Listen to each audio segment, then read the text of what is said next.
Good morning, my incredible things. Happy Friday. Welcome back to the cavern. To the new viewers, welcome to the channel. I hope everyone is doing well and has had a pretty good week so far. I know it's Friday, so everybody still has to work, but well, some of you may have the day off, but I know a lot of people still have to work. Regardless, it's almost the weekend. To the new subscribers, thank you so much for the support. I appreciate you all so much. So I've heard a lot of stories and news cases about alien abductions. Well, nothing recent, mostly stuff from the 90s. That's, for me anyways, that's all I know. I haven't really heard anything since then.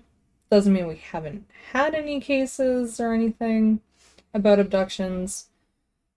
I haven't heard anything. Regardless, it got me thinking, what could explain this phenomena? Especially when so many have vivid accounts of their abductions. One of the most famous cases was from 1961 surrounding Betty and Barney Hill. The Hills were driving late one night along a deserted New Hampshire highway when their vehicle was chased by a UFO.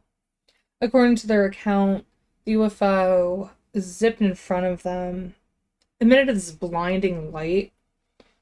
When they finally came to, they lost 2 hours of time, and they didn't know what happened. Later, they underwent hypnosis and relayed repressed memories of medical experiments aboard an alien spacecraft by gray extraterrestrials. This story was only told to a small group, however, it made it to national news, meaning, of course, somebody leaked it to the press.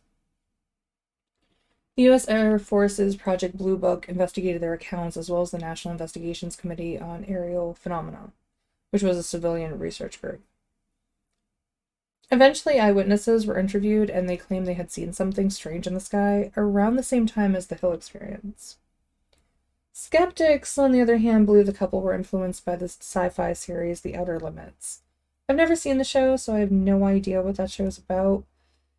So I guess it's possible. I don't know. However, there was another eyewitness account of an alien abduction at a later point in time, and a location that was far away from the Hill case. One night on October 11th, 1973, Charles Hickman and Calvin Parker Jr. went to the sheriff's department in Mississippi in a frantic state. They explained they were abducted by aliens. Both of them had puncture wounds in one arm. The police did a polygraph test to try and catch them in a lie. However, the two passed the polygraph tests. Hickman was Parker's foreman at a shipyard. The two had gone fishing after work at an abandoned boat launch and were still there after the sun went down. Hickman explained how he was getting ready to grab some more bait when he heard a sort of zipping sound. When he looked up, there were blue flashing lights in the sky. Calvin turned to see what the noise was when they both saw a 30-foot-long object with a dome appear. It hovered above the ground, and three small creatures emerged, also hovering. The men were suddenly paralyzed, and the creatures grabbed them with pincer-like claws. With the claws, they pulled the men towards the object and aboard the ship. Hickman explained how they were physically examined by what appeared to be a large eye, and a mechanical buzzing sound was heard the entire time. After the examination was done, they were returned to their boat, seemingly unharmed, apart from the puncture wounds. The sheriff assumed the two people were drunk. Or lying. The police tried everything they knew to try and break their stories to find any inaccuracies, but failed. The story became national news. 2 years later, another eyewitness account was placed in the news. A man named Travis Walton and 6 of his crewmates saw a UFO hovering close to the ground in northeast Arizona. Walton went to explore when he was knocked unconscious by a beam of light, similar to the one the Hills claimed they saw. Travis awoke aboard an alien spacecraft. Walton was missing for 5 days. His crewmates went to the police, and the police immediately suspected foul play. They believe they murdered their coworker and buried him somewhere in the woods. However, Walton appeared 5 days later, claiming he was abducted by aliens. No one knew what to think. Although Walton doesn't consider his experience to be an abduction, but a rescue mission. Walton feels that he was accidentally injured by the alleged craft, and the two types of aliens he encountered were trying to heal him. Former FBI Special Agent Ben Hansen believes Travis Walton was lucky because he had 6 other eyewitnesses, whereas the Hills only had each other. So there wasn't a formal law enforcement investigation. Whereas with Travis, because the police believed this was a murder investigation, there was a lot of official documentation backing everything up that happened, from the disappearance, the return, and of course the eyewitness testimonies. So were all these individuals abducted? Well, scientists today believe that these individuals could have been dreaming, or sleep paralysis could be to blame. However, could those things really explain these cases? Well, Russian researchers conducted dream experiments where they focus on lucid dreams. The scientists prompted the lucid dreamers to dream about encounters with aliens or UFOs. What they found was interesting. A number of the sleepers reported dreams that resembled actual descriptions of alleged alien abductions. During lucid dreams, people are aware that they are dreaming and can use their awareness to manipulate what happens within the dream. Roughly 55% of people experience lucid dreaming once or more in their lifetime.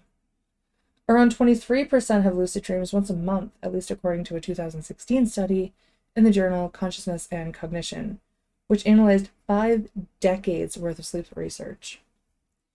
Sleep paralysis, on the other hand, is a result from a disconnect between the brain and the body as a person is on the edge of sleep. Many experience symptoms of being unable to move and cannot even speak. Some have spoke of feeling a presence within their room or beside their bed.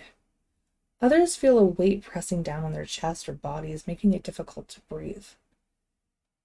It's a terrifying experience, one I have not experienced for myself. However, I have heard someone close to me who has experienced this phenomena, and I've heard this from other people as well.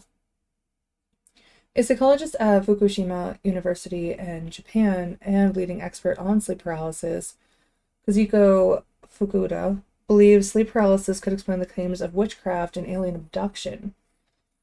In Japan, it is well known, whereas in America, it's still less studied.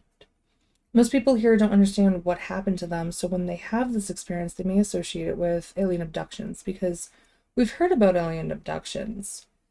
Sleep paralysis was once thought to be a rare occurrence. However, recent studies in Canada, Japan, China, and the United States, the numbers are astounding.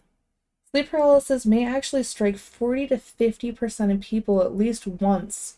And a study in Newfoundland, Canada, found that more than 60% have experienced it. Japan has named the phenomena kanashibari, whereas in Newfoundland they call it old hag, because it is associated with visions of an old witch sitting on the chest of a paralyzed sleeper, sometimes with her hands around their neck. The phenomena actually spans to ancient times. It's in Moby Dick. Henry Fuseli painted The Nightmare, which shows a goblin or demon sitting on the stomach of a sleeping woman. What's interesting about this phenomena is that the symptoms of sleep paralysis are generally similar.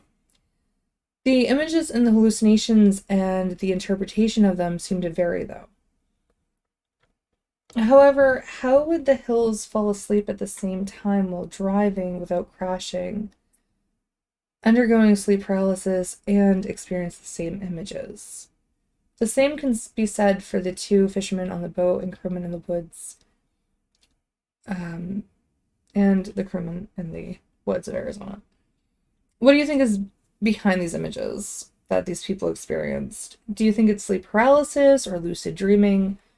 Could it be something else entirely that we just haven't found yet?